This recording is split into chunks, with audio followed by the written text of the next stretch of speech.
Ponte en línea con Cuarto Poder. Ingresa a www.cuartopoder.mx. Encontrarás información local, nacional, deportes, espectáculos y mucho más. Suscríbete a nuestro canal, verás entrevistas exclusivas, reportajes e información al momento. Y no te olvides de nuestras redes sociales, Twitter, Facebook e Instagram. Y la versión impresa, Tu Diario a Vivir.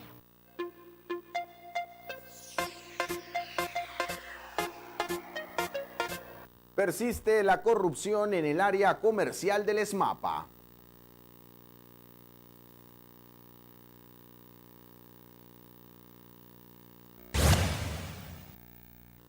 Se aprueba la Guardia Nacional gracias a la apertura de fuerzas políticas, dice Eduardo Ramírez Aguilar. Con el respaldo de Andrés Manuel López Obrador, las buenas noticias llegan a Chiapas, afirma el gobernador Rutilio Escandón Cadenas. También en la agenda nacional, el Senado de la República aprueba por unanimidad la Guardia Nacional. Muy buenos días, amigos de TVO Noticias. Al momento de Cuarto Poder, los saludamos con el gusto de siempre en la mañana de este viernes 22 de febrero del 2019. Quédese con nosotros, le estaremos a usted informando los acontecimientos más importantes generados en la agenda local, nacional, en temas de cultura y por supuesto también los espectáculos. Carlos César, muy buenos días. Adolfo, buenos días a usted también. Un placer saludarlos en esta mañana de viernesito social, viernesito futbolero.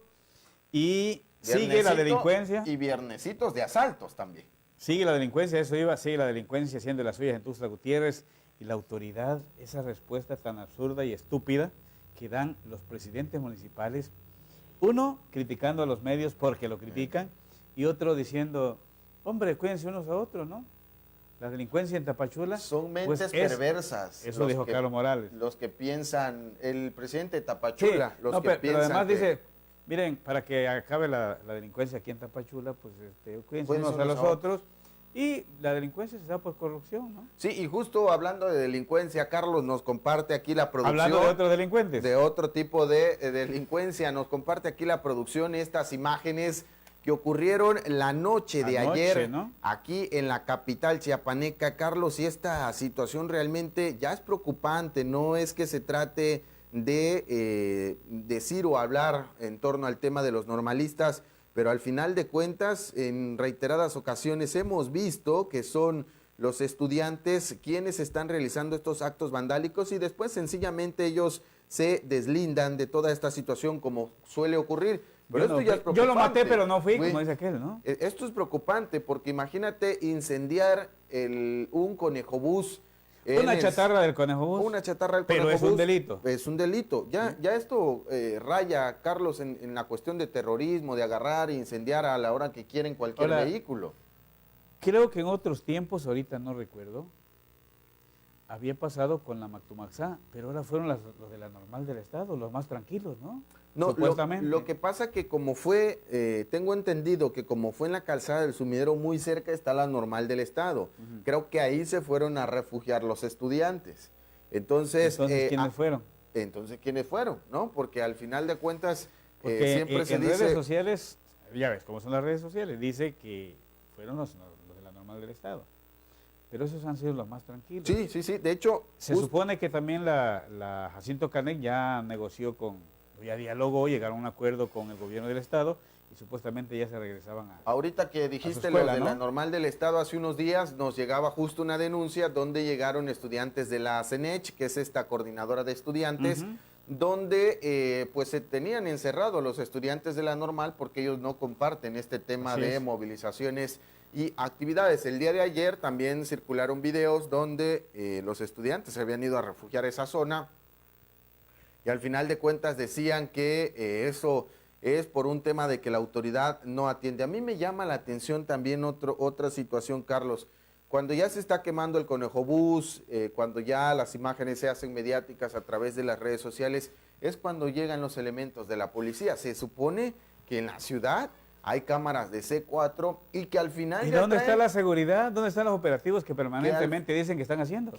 Y que estas cámaras de C4 al final, de algún modo, los elementos de inteligencia de la policía se supone que ya saben los movimientos que realizan los normalistas, no por otra cosa, sino justo por este tipo de por la seguridad de los demás. Sí, exactamente. Y bueno, ayer ya esto, honestamente, ya raya en la delincuencia, ya por supuesto la misma ciudadanía que saque su conclusión si este tipo de actos vandálicos realmente justifican el tema de la falta de atención por parte del gobierno, que además ya tendría que aplicar la ley. Hay una medición de fuerzas también entre los normalistas y el gobierno del Estado. Muy cantada. Pero ya. Quien comete un error, falta de tacto, tal vez desesperación, es la secretaria de Educación. Sí, por Cuando supuesto. dice, o se aplica o desaparecemos las normales. Es que no es desaparecer una tiendita de la esquina. Los propios normalistas, Carlos, inclusive hace unos días decían que era delicada la declaración que hacía la funcionaria por las consecuencias que esto podría traer. Y sí, a mí me... Y además son una especie de amenazas sin fundamento. Sí, yo coincido contigo en el sentido de que las declaraciones quizás están fuera de lugar, porque y el tema de medir fuerzas, porque en reiteradas ocasiones, por ejemplo, hace unos días también la secretaria dijo que hace 2 años se les estaba regalando plazas a los normalistas y que ya no se iba a repetir y que era un chantaje todas las protestas que estaban realizando los estudiantes. Ahí están parte de las consecuencias. Creo que como consecuencia de las declaraciones de la Secretaría de Educación del Estado, llegó hasta la Cámara Federal de Diputados, porque la semana pasada en tribuna pidieron a la Secretaría de Educación Pública Federal que transparente la forma de la asignación de plazas y que se debe hacer a través de un examen de selección y que las plazas tienen que ser asignadas a los que saquen el mayor promedio, ahí en forma descendente, pero que tiene que ser transparente. Y hay un duelo ahí porque los estudiantes dicen que no les están pidiendo plaza a los de educación, pero la secretaria dice que la principal demanda que tienen los estudiantes normalistas es la asignación de plazas directas. Entonces, ¿quién tiene la razón, no? Cuando tienen que ir a hacer un examen para ingresar al servicio profesional docente. Mira, en el diálogo del secretario de Gobierno, Ismael Brito Mazariegos, con los estudiantes de la Jacinto Canec, les decía, existe una normatividad actualmente, la cual tenemos que respetar para la asignación de plazas, que es a través del examen. El examen, por supuesto, sí, sin duda. Dice, y hay una iniciativa en la Cámara Federal de Diputados para darle hacia atrás a la reforma educativa de Enrique Peña Nieto. Entonces, mientras no se haga la reforma y no sepamos cómo va a quedar, tenemos que respetar la normatividad actual en la asignación de plazas. Y además, Carlos, es un sistema de competencia, pues al final el ingreso al servicio profesional yo me pregunto, docente, ¿a qué le tienen miedo? Exactamente, se supone además que los estudiantes están formados para ello y tienen la capacidad, ¿no? Oye, te vamos a asignar plaza, pero tienes que ir, sí, le entro, oye, va a ir Marco, van a ir varios más, ¿no? Perfecto. Y los mejores promedios son los que le entregan, pero ellos quedan en una especie de reserva, digamos. Sí, por supuesto. Y bueno, al final la idoneidad ya para los profesores que pasaron el último examen para el ingreso del servicio profesional docente termina en mayo. Así es. Eso también es importante decirlo. Ya se asignaron algunas plazas en el rubro estatal y federal, de acuerdo con los propios comunicados que va dando a conocer la Secretaría de Educación. El tema, y por el cual le mostrábamos las imágenes, es el vandalismo que se está provocando en Tuxtla Gutiérrez, sean o no los normalistas. Se asigna mucho a esta parte porque incluso ellos, Carlos, con aerosol dejan mucho la marca, ¿no? De atención a la normal, diálogo, fuera la Secretaría de Educación. Ahora, el gobierno dice que sí les está ofreciendo diálogo, que ellos no aceptan. Exactamente, y los normalistas dicen que el diálogo que les ofrecen... No. Por eso, ahí está... la disyuntiva, ¿no? Sí, exactamente, vamos a echar fuercitas a ver quién gana. Y si hacemos ya todo un preámbulo, pues todavía hay marcas de estos actos vandálicos, porque si uno va al Congreso, ya de plano dijeron, pues... Mira, en estas fuercitas quienes pierden, si la autoridad quiere, son los estudiantes. Y los ciudadanos. Porque tiene la autoridad la ley en la mano, al aplicarla. Y los ciudadanos. Y los meten a la cárcel, los meten a la mata y después los sacan. Sí, por supuesto. Y también los ciudadanos, Carlos, porque vas con tu vehículo. El comercio organizado, además. Y te topas con este tipo de situaciones a media calle, ya uno no sabe ni qué pensar, ¿no? De qué pasó. Esa es un tipo de delincuencia. Sí, por supuesto. Sí, son delitos, es una delincuencia. Y aparte está el otro tipo de delincuencia común, que se suscita en Tuxtla Gutiérrez en contra del comercio organizado, en contra de casas habitación, en contra de transeúntes, y la autoridad brilla por su ausencia. Aquí mi compañero Marco Osorio acaba de ir a hacer unas imágenes de aquí cerquita. Antes de pasar con esas imágenes, nada más un comentario final sobre esto, Carlos. Hablamos mucho de los estudiantes normalistas, de estos actos vandálicos. También los funcionarios tendrían que ponerse a trabajar. Se viene arrastrando desde hace 4 años un problema en el rubro. Acaban de llegar hace 3 meses. Sí, por supuesto, no tienen el beneficio de la duda. Pero son 3 meses ya, hombre. Pero me refiero si tú llegas a un empleo, ya sabes a lo que vas a llegar. Y me refiero a que traen un problema muy grave. La misma Secretaría ha reconocido que tienen un déficit de deuda de 1.800 millones de pesos con el magisterio. Bueno, ¿qué iban a pedir? Espérame, pero la pregunta es, ¿dónde está ese dinero? ¿Dónde? Y además se supone a pedir 3.700 millones de pesos a la federación para solucionar este problema. La verdad es la federación te los va a dar. Preocupante. Ahora, como anticipo, como dice aquel, como anticipo, sí te lo puedo dar. Probablemente. De tus presupuestos, de tus aportaciones y tus participaciones federales. Pero digo, ¿por qué hay ese déficit? ¿Por qué? Exacto. ¿Se robaron el dinero? ¿Hubo mala administración? Porque se supone que es dinero etiquetado para pago de salario de estos maestros. Ya asignado. ¿Sí? Ya asignado. Entonces, tú y yo veíamos los documentos, sí, ¿no? por supuesto. Un acuerdo que hubo por el de bachillerato. Y ese es solo en un nivel educativo. Sí, sí. ¿Cómo estará lo demás? Sí, por supuesto. Ahora, pero lo único bueno que tiene la Secretaría de Educación del Estado, y que me parece bien, es que dice, bueno, todos los maestros comisionados se regresan a su chamba. Ese es un buen dato, sí, por supuesto. 2.000, Carlos, ¿qué te parece? 2.000 maestros comisionados. Haciendo nada en los partidos políticos. ¿Y ahí o no por había allá. corrupción? Sí, corrupción es corrupción. Pues sí. Porque además, muchos comisionados están con su sueldo. Por eso muchos también. Y la Secretaría le tiene que pagar otra lana a los interinos, a los que están cubriendo esa plaza de manera temporal. Entonces, ¿de dónde lo saca? De tus presupuestos. ¿Desajustas? Sí, claro. Lo que ya tenías etiquetado para estas cosas. Entonces, luego comisionados también se y llevan no una dudes buena que lanita. hubo también desvío de recursos de algunas dependencias públicas para campañas electorales el 1 de julio del año pasado. Sí, pues sí, también el Por tema eso de no dicen siempre, nada. ¿no? Y, El tema de siempre. Sí.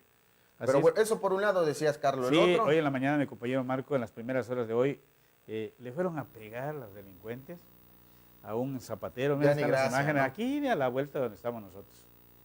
Esto sucedió justo, ¿qué dirección es, don Marcos? Aquí en la primera norte, entre tercera y cuarta poniente, aquí a la vuelta. Tercera y cuarta poniente, ¿Dónde está el chavo de zapatero, el de los calzados? Pues ahora hasta el zapatero fue víctima de la delincuencia. Imagínese usted, así amanece Tuxtla Gutiérrez. Forzaron la chapa de la entrada a su vivienda, lo despojaron de sus pertenencias. Lamentablemente, pues está la situación preocupante ya en Tuxtla Gutiérrez. No sé si te dijo algunas palabras, don Marcos, que nos puedas compartir. ¿No? Bueno, son solamente imágenes que nos comparte de este asalto y que ahí podemos observar que llegaron elementos de la policía. Sí, ¿ya para qué, no? Le echaron marro a su puerta, barreta a su puerta. Usted dirá, bueno, pero ¿qué le pueden robar al zapatero? ¿No? Nada más los zapatos viejos que está arreglando, ¿no? Resulta que él, aparte de eso, es payaso, tiene doble chamba, pero además realiza actividades altruistas en casas hogares, en organizaciones de asistencia social, y tenía ahí bicicletas que rifa ahí con los niños. A mí me parece... Le robaron bicicletas nuevas, le llevaron su herramienta. Bueno, no, siempre lo hemos dicho, no habría robo si no habría compradores de lo robado. Sí, claro, también, por supuesto. ¿Y qué hace la Fiscalía General del Estado o cualquier otra instancia para echar una visitadita en operativos? Oye, Carlos, ¿y no se negocios? supone que estas calles del centro están monitoreadas también por el C4? No, ahí no hay cámaras. No, hay en el centro de Tuxtla, donde están los ricos, donde están los funcionarios, ahí. Bueno, nos han presumido entonces que hay muchas cámaras y parece que no funciona. Bueno, y hablando de delincuencia, de temas de corrupción, ya entrando de lleno en materia con Ricardo López, ¿qué cree? Pues sigue la corrupción en el ESMAPA para variar. A ver, hay un accidente, nos dicen, en el Libramiento Norte, a la altura de la calle Central. Ok. Está cerrada de Oriente. Bueno, esto es vamos a ver lo que dice Abisaín. A ver, vamos a ver lo que dice Abisaín. Adelante.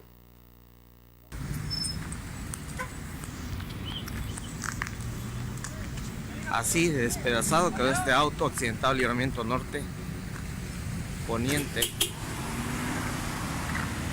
Tuxtla Gutiérrez. Bueno, la unidad del CEMEFO ya se va. Se habla de una persona muerta. Y mire usted, el motor lo llevan por aparte en una grúa. Las llantas, bueno, pues ya se liberó la vía, los agentes de tránsito municipal. Parte de lo que nos comentaba Abisaín, seguramente en la segunda emisión le tendremos más detalles, pero Carlos, observando la imagen, mira cómo quedó el accidente, ¿eh? Sí, muy fuerte. Hubo muertos, ingeniero, no sé si... Se presume que hay un muerto. Se presume que una persona fallecida. Muerta.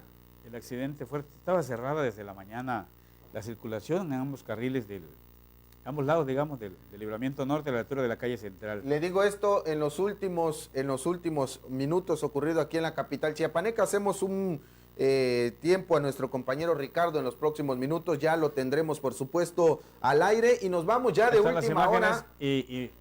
Nos vamos de última hora hasta Tapachula también, porque se está dando a conocer una situación lamentable en la Perla del Soconusco. Rafa, te saludamos con el gusto de siempre en esta primera emisión. ¿Qué está pasando allá en Tapachula?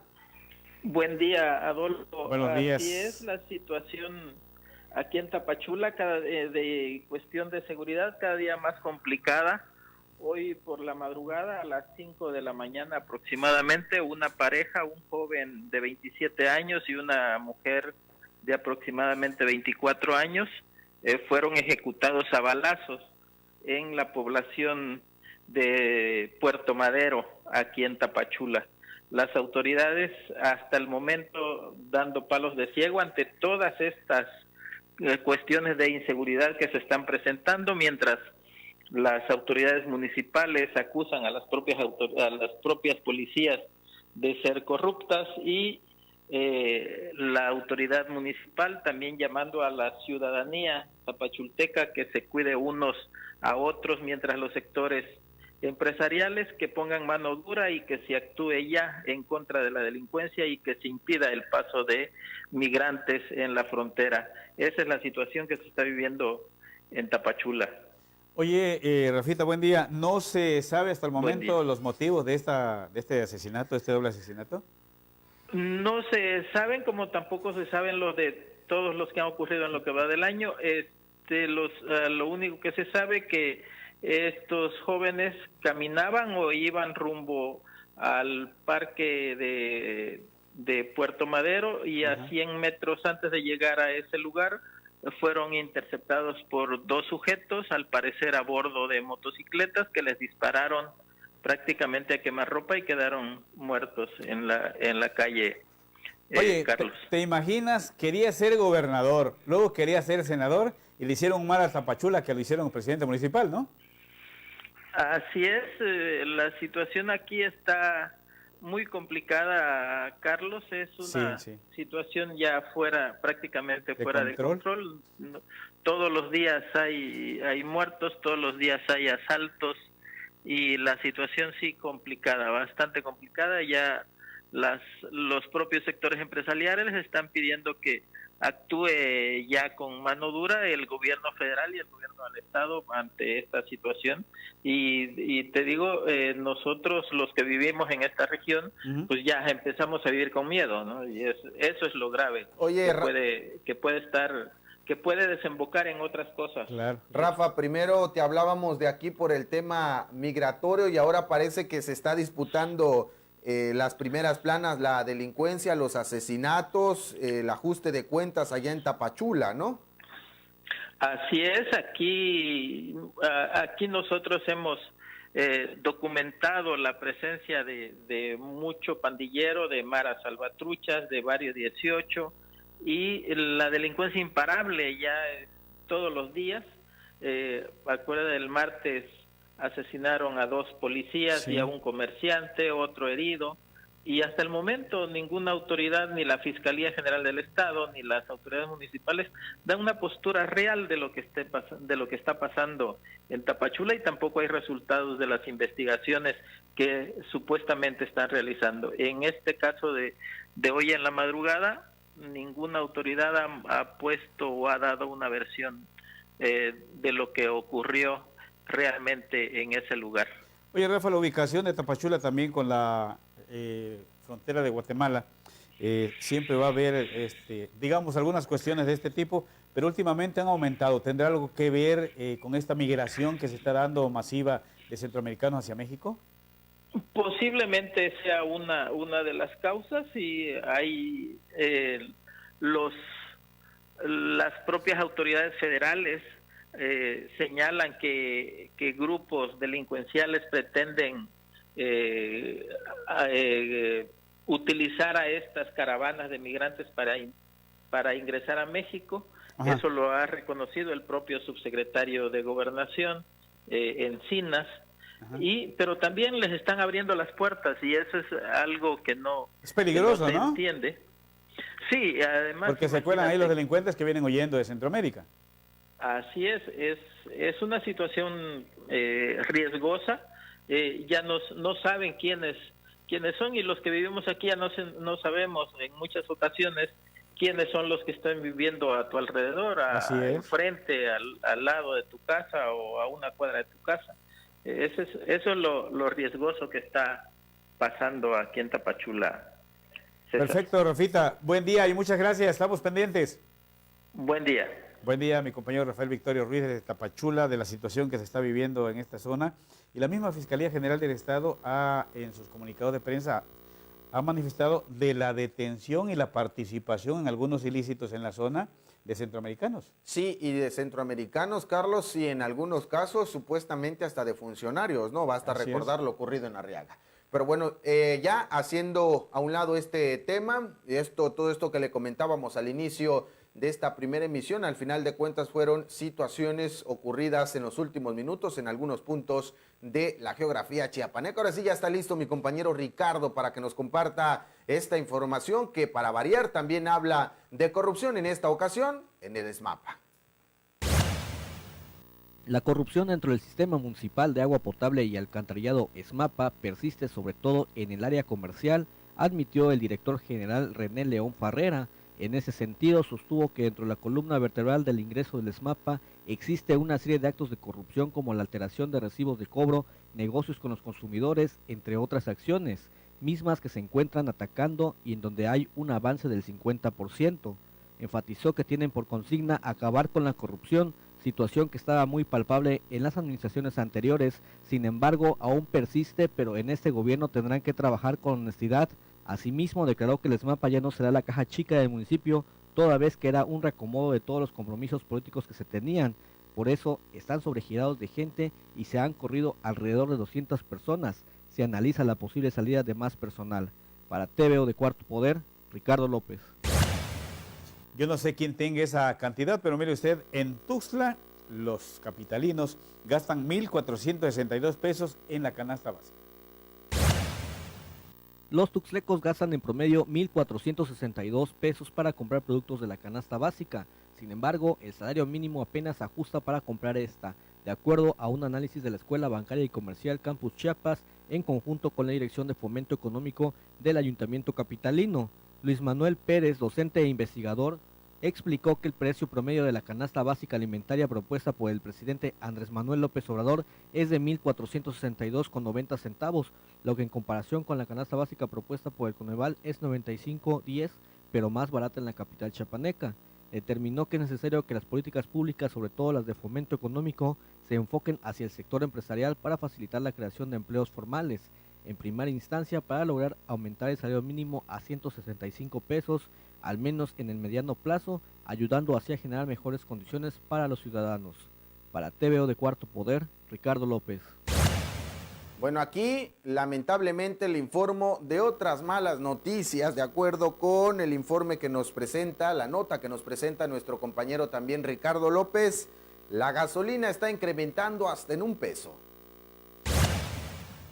Tras un recorrido se pudo comprobar que la gasolina subió de precio en Tuxtla Gutiérrez, situación que sorprendió desde el día de ayer a los consumidores, de la cual no dan crédito, pues se supone que dentro de la cuarta transformación los costos del combustible bajarían. Sin embargo, el panorama es otro hasta el momento. Sin saber las causas, automovilistas y diferentes sectores como el del sector transporte público amanecieron con la noticia del incremento de la gasolina en la capital chiapaneca, en donde la alza varía en cada centro despachador del combustible entre 50 hasta 70 centavos e incluso hasta $1.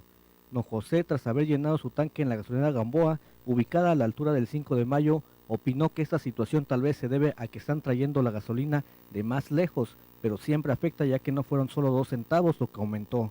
En tanto, otra automovilista, quien se identificó como doña Yadira, se tornó molesta porque eso significa un retroceso, pues ya había bajado algo y subió de romplón, dijo. Para TVO de Cuarto Poder, Ricardo López.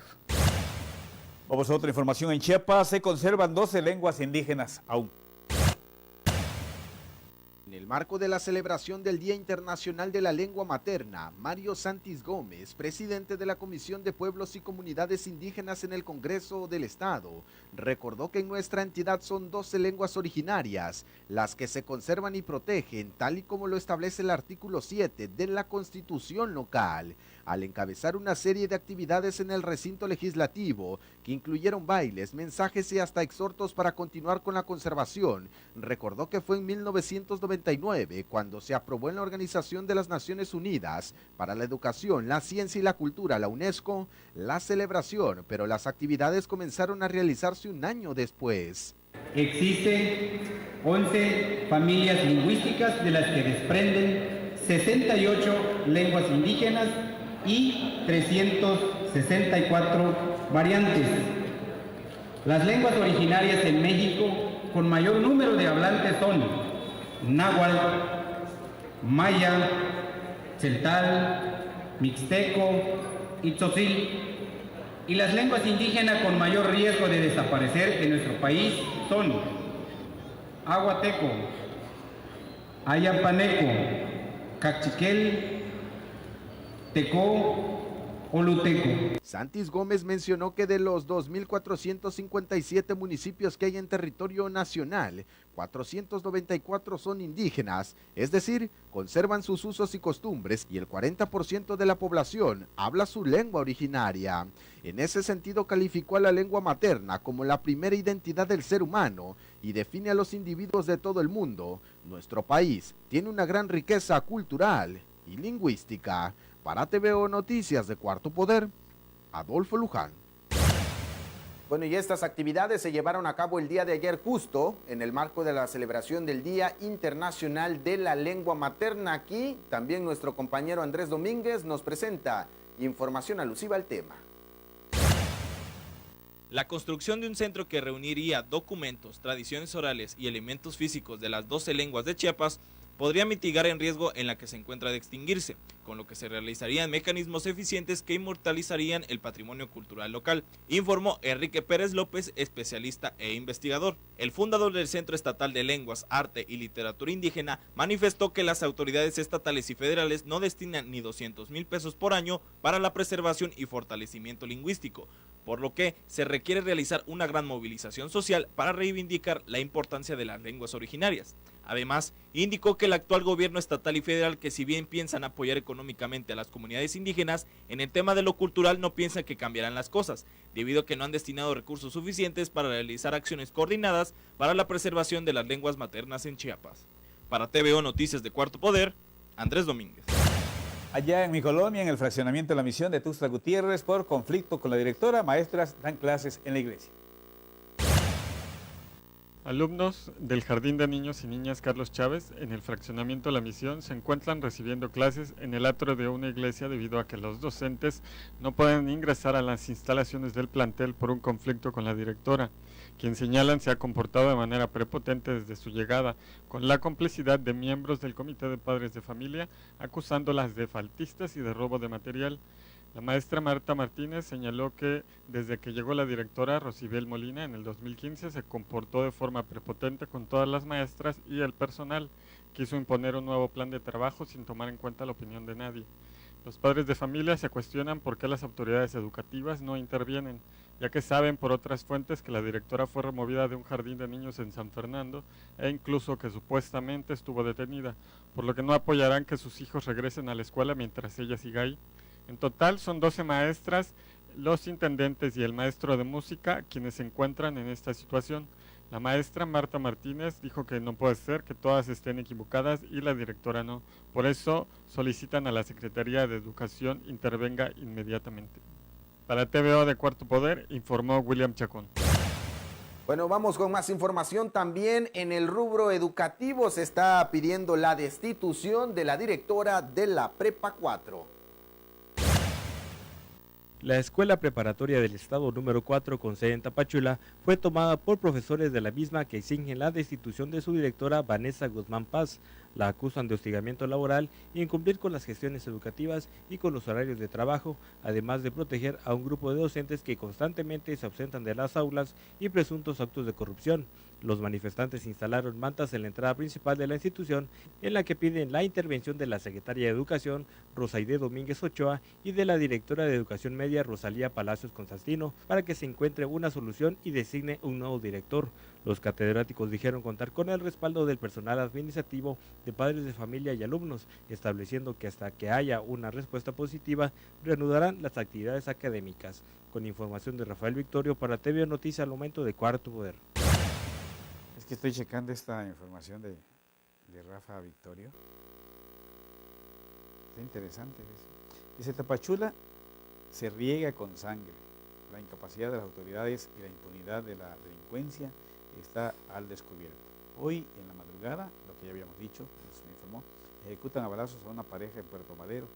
En cuestión de seguridad, Tapachula fuera de control. ¿Y sabe qué? Los diferentes sectores de Tapachula están pidiendo que pues saquen de ahí a los migrantes, que cierren la puerta, que ya no les permitan entrar tan tranquilamente, un portonote grandote de la frontera sur donde entran y salen, y es una zona porosa en donde también existe mucho tráfico de mercancías y la autoridad no hace nada, ni la municipal, ni la estatal, ni la federal. Vamos a otro tema. Destapan corrupción, dicen, en el Spa Unicash. Integrantes del Sindicato del Personal Académico de la Universidad de Ciencias y Artes de Chiapas destaparon una serie de corrupción al interior de esta organización que se generó en los últimos años, cuando la familia Hernández Ruiz estuvo al frente de la organización. Gustavo Valentín Flores Rizo, docente del Centro de Lenguas en la Unicach, puntualizó que con base en la petición que han hecho los trabajadores, se realizarán auditorías para conocer el detrimento económico que se dejó en el sindicato. De acuerdo con lo denunciado, en años anteriores se utilizó a esta organización para sacar beneficios familiares, tomando en cuenta que varias personas fueron colocadas en diferentes plazas y sedes de la Unicach. Flores Rizo explicó que dentro de las irregularidades encontradas es que en un año se facturaron más de $500,000 de pesos en gastos de gasolina y se tienen pruebas de gastos familiares y hasta de compra de artículos que son ajenos al sindicato. En una segunda intervención, Esmeralda García Parra, secretaria de organización del sindicato, mencionó que en reiteradas ocasiones ha sido calumniada a través de las redes sociales, que ella cobra más de 100,000 pesos mensuales, situación que desmintió y con nómina en mano aseguró que sus ingresos brutos son de 23,889,88 pesos, pero al restarle el pago de impuestos, la cifra queda en 16,587 pesos de manera mensual. Finalmente, García Parra responsabilizó de cualquier daño que le suceda a Zoila García Ruiz, tomando en cuenta que en las redes sociales se ha difundido que el salario que tiene es superior a los 100,000 pesos y esto la vuelve vulnerable ante los asaltos, secuestros o cualquier hecho ilícito.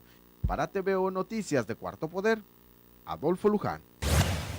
Momento de saludar a mi compañero Andrés Domínguez para que nos actualice también las protestas que llevó a cabo el día de ayer el gremio periodístico a las afueras de la Fiscalía General del Estado. Pasaron ya 5 meses del asesinato de Mario Gómez y los actores o autores más bien intelectuales pues siguen todavía libres. El gremio periodístico en Chiapas pidió a las autoridades estatales agote todas las líneas de investigación para que sean detenidos los autores intelectuales del asesinato del periodista Mario Gómez Sánchez ocurrido el 21 de septiembre pasado en Yajalón Integrantes de los diferentes medios de comunicación se sumaron para que las autoridades no olviden el caso y sigan en investigaciones, ya que Nancy Gómez Sánchez ha indicado que tras el asesinato de su hermano Mario se encontraban intereses políticos. La Fiscalía General del Estado desde el pasado 21 de septiembre ha detenido a 3 personas quienes fueron partícipes materiales del asesinato del periodista, además de orientar que la principal vía de investigación por su muerte fue su ejercicio periodístico. Para TVO Noticias de Cuarto Poder, Andrés Domínguez. La reforma se queda corta ante el reclamo social. Sobre la recién aprobada reforma al artículo 19 constitucional con la que se amplía el catálogo de delitos que ameritan prisión preventiva oficiosa, el presidente del capítulo Chiapas de la Barra Mexicana de Abogados, Colegio de Abogados, Francisco Ignacio Castillo Acevedo, consideró que son ajustes que se deben hacer ante una realidad social que lo amerita. Como toda reforma, siempre se queda corta ante los reclamos de la sociedad, pero es un paso adelante en cuanto a la inclusión de los delitos que inicialmente no estaban considerados y que de alguna manera se tiene la convicción de que todo es perfectible. Añadió que la ley debe ir teniendo ajustes de acuerdo al reclamo social para que rijan la conducta de los ciudadanos. Dijo que la prisión preventiva oficiosa es controversial, por lo que hay corrientes que la apoyan y otras que no. Es de entender que todo se puede perfeccionar y debe estar en la consideración de los tomadores de decisión. Informó para TVO de Cuarto Poder, William Chacón. A lo largo de los últimos días también le hemos venido presentando esta información de lo que ocurre en los lagos de Montebello, en el ejido Ciscao, donde se están cometiendo, de acuerdo con las denuncias, actos monopólicos. El día de ayer la CONAM sacó un comunicado diciendo que se está atendiendo el tema. Aquí el reporte completo con Andrés Domínguez. Rivalidades entre grupos de las diferentes comunidades aledañas, quienes se disputan espacios en la zona de uso público sin respetar los acuerdos y el programa de manejo ni normativa ambiental, son los factores que actualmente afectan al turismo que se realiza en las lagunas de Montebello. Derivado de las diferencias entre la Unión de Comunidades Aledañas al Parque Nacional Lagunas de Montebello y el Ejido Tiscao, la Comisión Nacional de Áreas Naturales Protegidas manifestó actuar como un intermediario para la negociación con el fin de dirimir conflictos sociales. Entre 40 a 50 personas pertenecientes al Ejido Tiscao, cercanos a la laguna, se apropiaron y ponen a la venta partes del polígono de la Reserva de la Biosfera.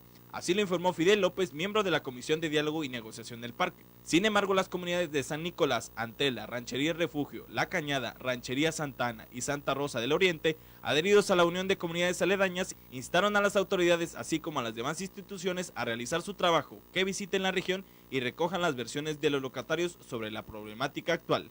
Para TVO Noticias de Cuarto Poder, Andrés Domínguez.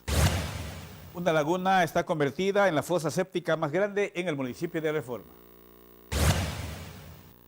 La laguna El Santuario se ha convertido en la fosa séptica más grande del municipio de Reforma, donde van a parar sin ningún tratamiento más de 42,000 descargas diarias de aguas residuales, ante la falta de una planta de tratamiento de aguas negras para disminuir la contaminación a ese cuerpo lagunar.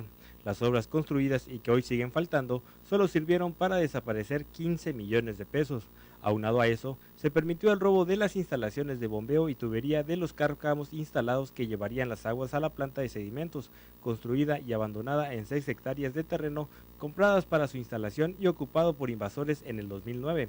La laguna emblemática del municipio de Reforma, que en los años 70 sirviera de balneario de la población y como fuente de alimento por su abundante fauna acuática, ha sufrido los embates de la contaminación y falta de conciencia de las autoridades al permitir que fuera ocupado como la fosa séptica más grande del municipio y que ahora representa un grave problema de salud pública.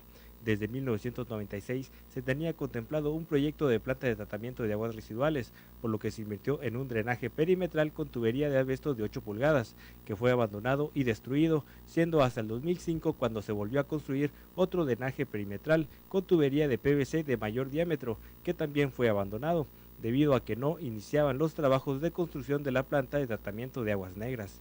En el año 2000, el gobierno estatal invirtió 15 millones de pesos en la construcción de la planta en un terreno comprado por el ayuntamiento, donde construyeron 2 represas cubiertas con una membrana plástica para evitar contaminar el subsuelo con el sedimento fecal. Con información de Ramiro López para TVO Noticias al momento de Cuarto Poder. Lo comentábamos en la intervención de Rafa Victorio allá en Tapachula. El tema es la delincuencia, pero también los migrantes. Ya se les ha impedido el paso y se han detenido a 200 hermanos de Centroamérica.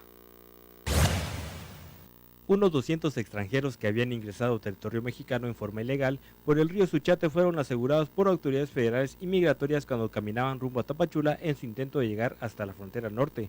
Elementos del Instituto Nacional de Migración y de la Policía Federal los interceptaron en el entronque de la carretera entre Metapa de Domínguez y Frontera Hidalgo. Se trata de hombres, mujeres y menores de edad que fueron trasladados de la estación migratoria Siglo XXI para iniciarles el trámite administrativo para proceder a su deportación.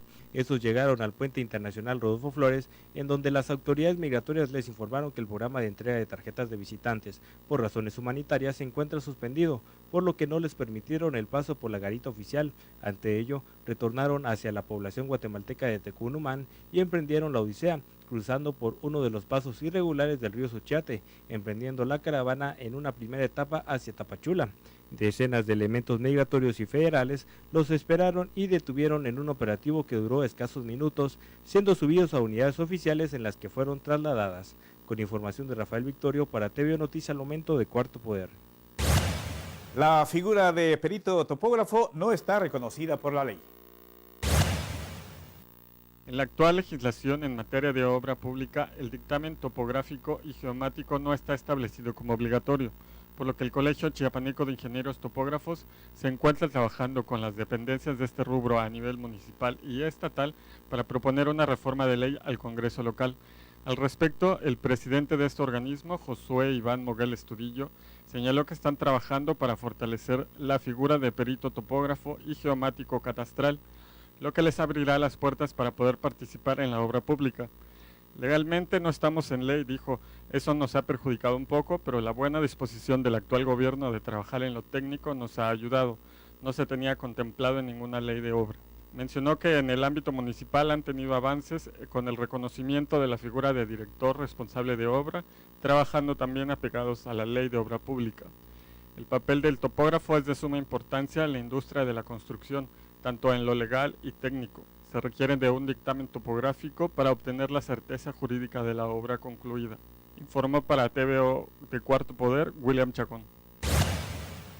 Vamos a otros temas. También es preocupante lo que sucede en el municipio de Arriaga. Se están aventando la bolita los síndicos, los regidores y también los diputados locales. Le pongo un poco de contexto. El miércoles en sesión ordinaria los diputados turnaron a la Comisión de Gobernación y Puntos Constitucionales la renuncia de los integrantes del Cabildo allá en Arriaga. Esto por supuesto después de que la Fiscalía solicitara al Congreso del Estado el desafuero del presidente o ahora expresidente municipal por supuestamente estar vinculado con el asesinato del activista Sinar Corzo. Después de la sesión ordinaria salieron a declarar los síndicos o particularmente el primer regidor en el sentido de decir que ellos nunca han enviado al Congreso del Estado su renuncia, que no han pedido licencia, que quieren seguir en el cargo, que han sido incluso amenazados. Aquí los detalles completos.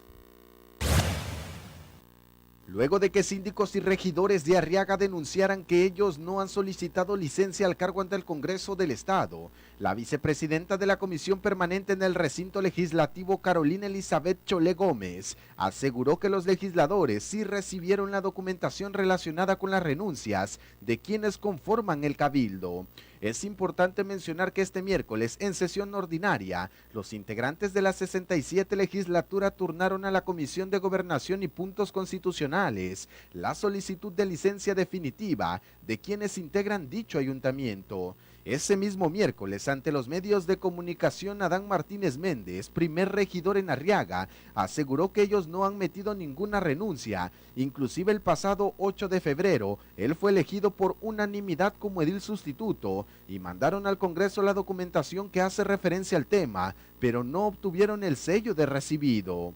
En tanto, la diputada local respondió que en el Congreso sí recibieron la documentación, por eso es que se le dio lectura al escrito, donde vienen los nombres de las personas que pidieron licencia. Documento que está firmado, en donde ellos solicitan renuncia definitiva, ¿no? Y el procedimiento es, bueno, si ese documento se sigue el protocolo de solicitar lo que tenga que ser vía las instancias que correspondan, ¿no? ¿Es un documento, diputada, real que se los hizo llegar gente de Arriaga a ustedes? Bueno, a ver, yo no soy como la perita ni soy así como una investigadora, ¿no? Pero obviamente que el documento que tenemos aquí nosotros es un documento que queremos entender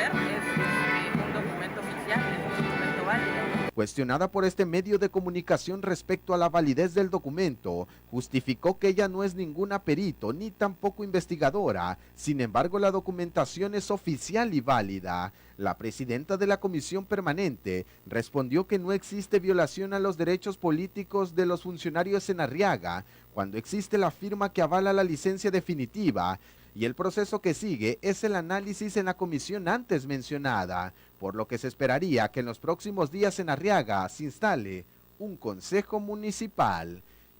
Para TVO Noticias de Cuarto Poder, Adolfo Luján. Se aprueba la Guardia Nacional gracias a la apertura de las fuerzas políticas, dice el senador chiapaneco Eduardo Ramírez Aguilar. Eduardo Ramírez Aguilar reconoció a todas las fuerzas políticas del Senado de la República por su apertura y disposición para llegar a los acuerdos y consensos necesarios para aprobar la reforma constitucional que hoy da paso a la creación de la Guardia Nacional. Hoy dijo, hemos ganado todos con una Guardia Nacional que tendrá un mando civil y que garantizará irrestrictamente la seguridad interior con profundo respeto a los derechos humanos consagrados en nuestra Constitución. Eduardo Ramírez destacó que luego de largas jornadas de trabajo y ardua negociación, se logró lo que parecía imposible, un acuerdo con propuestas de las diferentes bancadas y de especialistas académicos del derecho y la política. Por ello señaló que se llevó a cabo por primera vez un parlamento abierto en donde se escucharon las expresiones de expertos, lo que permitió romper los muros entre el poder político y los ciudadanos. Además, se contó con la presencia de los secretarios de la Defensa Nacional, de la Marina y de Seguridad Pública y Protección Ciudadana, quienes expresaron sus opiniones y escucharon las nuestras en un acto eminentemente republicano expuso. Ramírez Aguilar mencionó que el acompañamiento de las Fuerzas Armadas a la Guardia Nacional tendrá una temporalidad de 5 años para que posterior al adiestramiento regresen a sus cuarteles. Dijo además que actuará con pleno respeto a la soberanía de las entidades federativas y los municipios, con un carácter permanente, pues no solo servirá al gobierno actual, sino que será un legado para la nación. Vamos con más información también del gobierno del estado de Chiapas, esto ya a nivel local con el respaldo de Andrés Manuel López Obrador. Las buenas noticias están llegando a nuestro estado, esto lo dice Rutilio Escandón Cadenas. Tras reconocer el respaldo del presidente de la República, Andrés Manuel López Obrador, que ha brindado a Chiapas, el gobernador Rutilio Escandón Cadenas aseguró que la visita del mandatario federal que realizará este viernes al municipio de Salto de Agua vendrá acompañada de excelentes noticias para el pueblo chiapaneco. El mandatario señaló que el claro apoyo de López Obrador da a la entidad es una motivación para su administración y que pueda responder de la misma manera a cada una de las estrategias que la federación encabeza a favor de la seguridad, la salud, la educación, la erradicación de la pobreza y el combate a la corrupción e impunidad, entre otras acciones que tienen el firme objetivo de mejorar la calidad de vida de las familias chiapanecas y mexicanas. El gobernador Rutilio Escandón Cadenas enfatizó en que el pueblo de Chiapas está enormemente agradecido con el gobierno federal por la aplicación de los programas de pensión para personas adultos mayores, el recurso económico para las personas con discapacidad, las becas para la capacitación y el empleo a través de los jóvenes construyendo el futuro, la beca universal para la atención del 100% de los estudiantes del nivel medio superior y también para los estudiantes de escasos recursos del nivel superior, entre otras actividades. Y como ya le decíamos, el Senado de la República por unanimidad aprueba la Guardia Nacional. El Senado de la República aprobó por unanimidad con 127 votos a favor y ninguno en contra la reforma constitucional para la creación de la Guardia Nacional. El dictamen que se votó este jueves ante el Pleno del Senado incluyó cambios importantes en su conformación. Ahora será de carácter civil y estará adscrita a la Secretaría de Seguridad Pública y Protección Ciudadana. Este regresará a la Cámara de Diputados, que es la Cámara de origen, para su análisis y aprobación. Después el dictamen será enviado a los congresos locales, donde 17 deberán dar su visto bueno por tratarse de una reforma constitucional. La formación y el desempeño de los integrantes de la Guardia Nacional y de las instituciones policiales se regirán por una doctrina policial fundada en el servicio a la sociedad, la disciplina, el respeto a los derechos humanos, el imperio de la ley, al mando superior y a la perspectiva de género. Los senadores acordaron ya una temporalidad de 5 años en la Guardia Nacional, incorporar los criterios de los organismos internacionales y establecer un plazo de entre 60 y 90 días para aprobar al menos 3 leyes secundarias. El dictamen detalla que durante 5 años, mientras entra en vigor el decreto y la Guardia Nacional desarrolla su estructura y capacidades, el Ejército y la Marina trabajarán en tareas de seguridad pública. De acuerdo con el documento, se plantea la eliminación de la Junta de Jefes de Estado Mayor presupuesta en la minuta original. Asimismo, refiere que los ejecutivos de las entidades federativas presentarán ante el Consejo Nacional de Seguridad Pública en un plazo que no exceda de 180 días a partir de la entrada en vigor del decreto, el diagnóstico y el programa para el fortalecimiento del estado de la fuerza y las capacidades institucionales de sus respectivos cuerpos policiales estatales y municipales. Con información de Notimex para TVO Noticias al momento de Cuarto Poder. Viernes 22 de febrero del 2019, portada y contraportada del periódico Cuarto Poder, el Senado aprueba creación de la Guardia Nacional.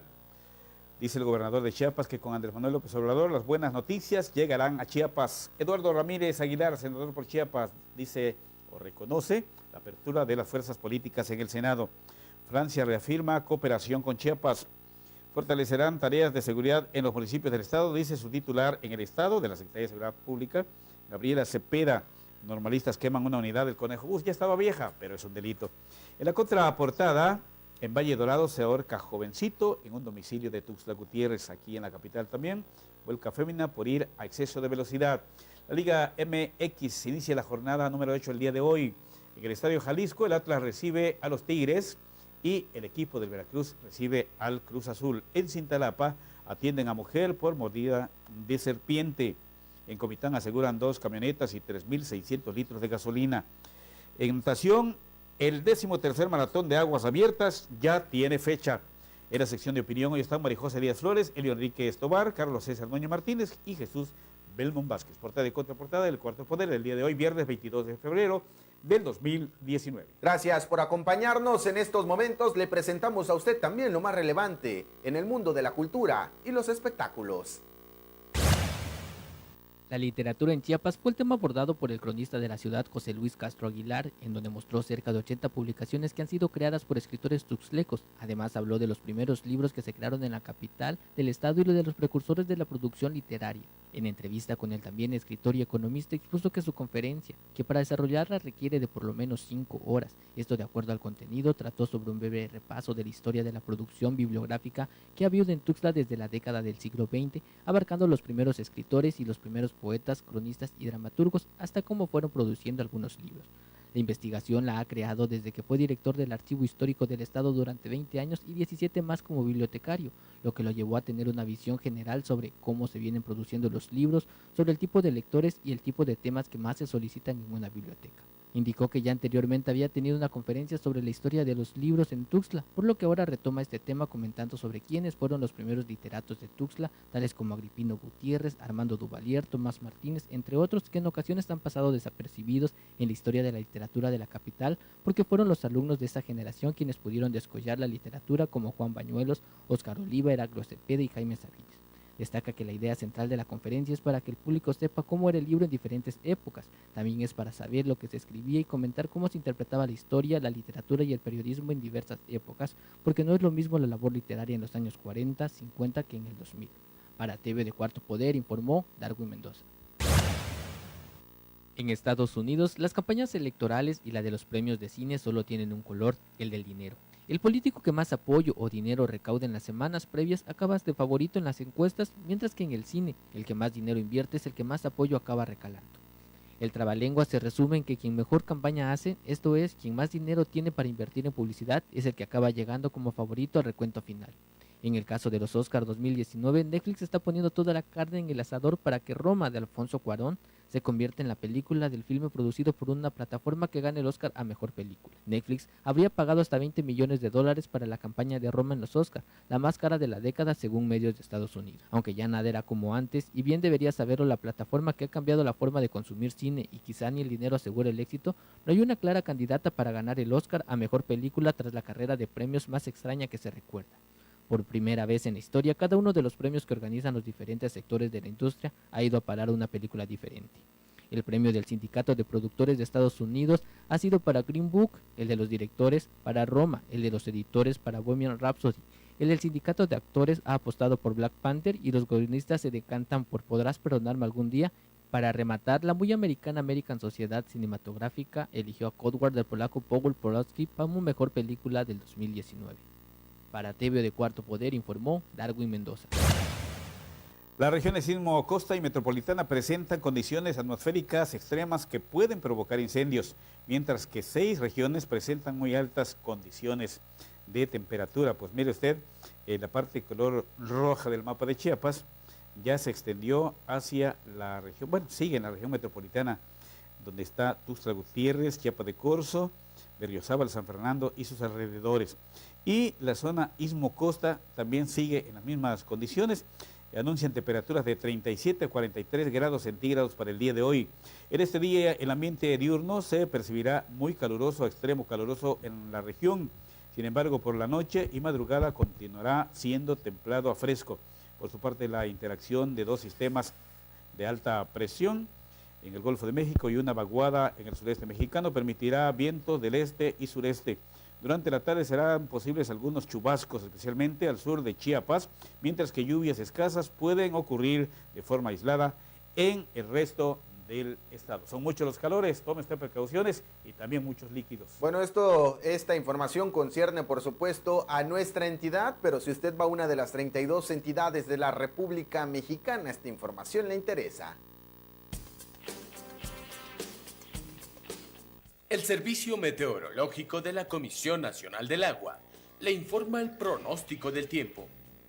Para hoy, se prevé que la octava tormenta invernal modifique sus características en el transcurso del día, extendiéndose como vaguada sobre el noroeste de México, mientras que el Frente Frío número 40 recorrerá el noroeste y norte del país, ocasionando vientos con rachas superiores a 80 km por hora en Chihuahua, Durango, Sonora y Zacatecas.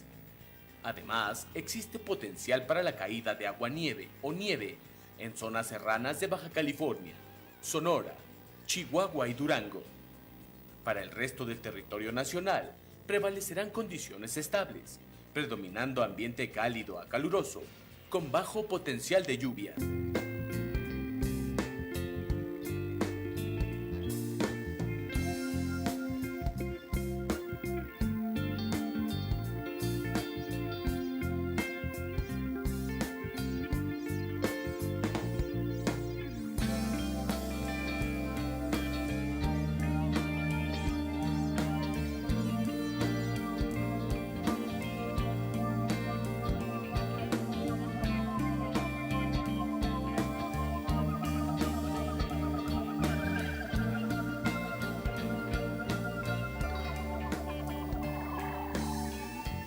Con esta información nosotros llegamos a la conclusión de la primera emisión de TVO Noticias al momento de Cuarto Poder. Por supuesto, agradeciendo la amabilidad de su atención, le informábamos a ustedes los acontecimientos más importantes en la agenda local, nacional, en temas de cultura y espectáculos. Hoy, en punto de las 12, también a través de nuestras plataformas digitales, toda la información deportiva. A nombre de todo el equipo, nuestros compañeros camarógrafos, Marcos Osorio, Max Otero en los sistemas informativos, el ingeniero Armando Barrientos en la edición, Alex Orozco y Alex Castillejos en la producción, el ingeniero Juan Carlos. Recuerde, el día de hoy también a las 2 de la tarde le tendremos toda la información más puntual de lo que ha sucedido en los últimos minutos en Chiapas, de lo que se ha hecho noticia, pues. Carlos César, nos vamos, gracias. Gracias, Adolfo, sobre todo usted que los ve y nos escucha. Nos vemos el próximo lunes, que tenga un buen fin de semana.